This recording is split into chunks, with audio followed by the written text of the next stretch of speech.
Nous venons de vivre un moment extrêmement fort, un de ces moments qui marque une pierre indéracinable de l'histoire des peuples, et en l'occurrence ici l'histoire des peuples africains. Ce moment fort qui a consacré, une fois de plus s'il en était besoin, un des plus grands fils de ce continent, en la personne du capitaine Thomas Isidore Sankara. C'est un moment fort qui, au-delà de l'acte qui est posé, nous renvoie à nos obligations mémorielles. L'un de nos plus grands problèmes dans ce continent, c'est notre incapacité à faire vivre nos mémoires sélectives comme collectives, à les faire connaître aux générations à venir, aux générations présentes avant, mais également aux générations à venir. Il est important que les Africains connaissent l'histoire de leurs dignes fils, que les Africains puissent remonter le plus loin possible.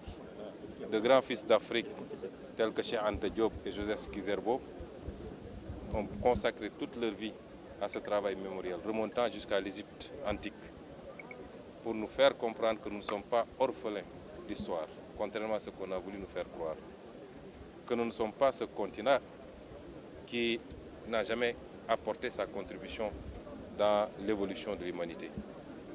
Mais ça, c'est l'histoire la plus ancienne.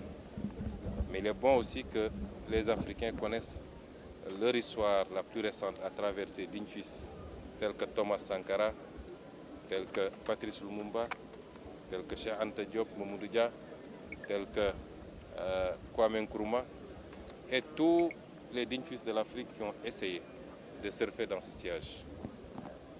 Ce devoir mémoriel est important parce que les peuples se distinguent par leur capacité à figer leur mémoire, aussi bien en ce qu'elle présente de positif que ce qu'elle présente de moins positif. Et c'est pourquoi c'était important. Cette année, depuis que nous sommes arrivés au pouvoir au Sénégal, nous avons entamé ce devoir mémoriel et vous avez vu la célébration du massacre de Thiaroye 44 qui s'est faite de manière totalement différente cette année et qui a exigé à la puissance occupante de l'époque à reconnaître ce massacre et en tirer toutes les conséquences. Et il faudrait que partout en Afrique, cet effort mémoriel, qui n'a rien à voir avec une quelconque forme de rancœur, mais ce devoir mémoriel se fasse pour que jamais plus l'histoire ne se répète.